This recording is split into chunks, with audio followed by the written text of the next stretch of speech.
In the foreign exchange market, currencies are traded in currency pairs. Most currencies will have an active market against major currencies like the US dollar, so these market quotes are the most relevant. For a pair of relatively less traded currencies, like the Malaysian ringgit and the New Zealand dollar, there may not be an active trade in the pair, so the exchange rate may not be that current. If we want to have a more current exchange rate between the two, we can calculate the cross rate between them. Getting the cross rate is simple. For example, if we want to get the cross rate for Malaysian ringgit per New Zealand dollar, we multiply MYR per USD with USD per NZD. This is just like simple algebra. The USD cancels out and we get the cross rate for MYR per NZD. So if MYR per USD is 4.2167 and USD per NZD is 0.6508, then the cross rate for MYR per NZD is 2.7442. This is what we learned in Level 1. Bid-ask spreads complicate the calculation of cross rates considerably. Remember that the cross-bid rate is the multiplication of bid rates, and the cross-offer rate is the multiplication of offer rates. So in this case, the cross-bid rate for NYR-NZD is 2.7402, and the cross-offer rate is 2.7483. The complication occurs when sometimes we're given the inverse rates. If that's the case, invert it back, but use the opposite rate. So the bid rate is the inverse of the offer rate, and the offer is the inverse of the bid. So here we follow this formula to get the bid rate, and this for the ask rate of MYR-NZD. Let's practice. The following are the latest quotes from the interbank market. What is the implied bid and ask rates for CHF-SAR? Pause the video now and work out your answer. And we're back. First, let's define how we can get the cross rate.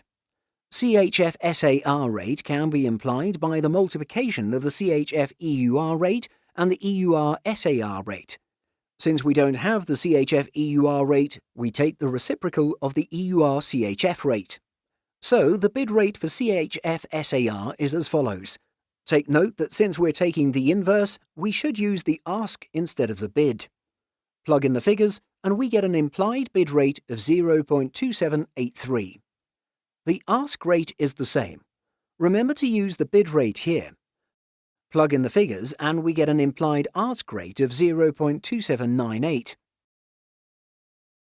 So we've learnt that the cross rate allows us to calculate the implied bid and ask rates that will satisfy this equilibrium relationship between these three currencies. In the real world, currency dealers will maintain bid and ask quotes close to that of the cross rates. Otherwise, arbitrageurs could earn a profit through the process of triangular arbitrage. So let's say, instead of following the cross rates for MYR-NZD, a dealer publishes his own rates instead, which are different from the cross rates. To check for arbitrage opportunities, we go around the triangle until we reach the starting point.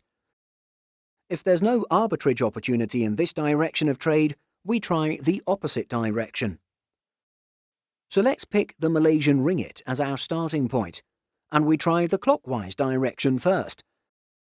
Starting with 10,000 ringgit, an arbitrageur converts all of it to NZ dollar. Remember down the ask and divide rule, so we divide the amount by the ask rate, so we get this amount in NZD. Next, we convert this amount from NZD to USD, which is down the ask again. We get this amount in USD. And to complete the loop, we convert all these back to ringgit. This time it's up the bid, so we multiply the bid rate, and we end up with 9,929 Malaysian ringgit, which is definitely not an arbitrage opportunity. Note that it is common to make a loss, as the dealers are profiting from you when you make multiple conversions. Next, let us check the anti-clockwise direction. You may want to try this on your own first. Pause the video now and work out if there's an arbitrage opportunity. And we're back. Again, we start with 10,000 ringgit. You can use any amount here, but do try to make your life easier by using figures that are easier to handle. Also, it should be a reasonably large amount so you don't lose precision in your calculations. Our first step is to convert to US dollars, which is to go down the ask.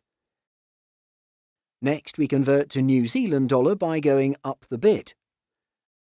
And we convert back to Malaysian ringgit by going up the bid.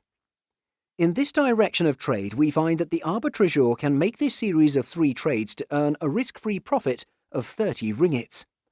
As we've learned in Level 1, arbitrage opportunities cannot persist. Investors will keep making such trades until the rates are back to their equilibrium levels. You're watching an excerpt from our comprehensive animation library. For more videos like these, head on down to prepnuggets.com. At Prep Nuggets, let us do the hard work for you.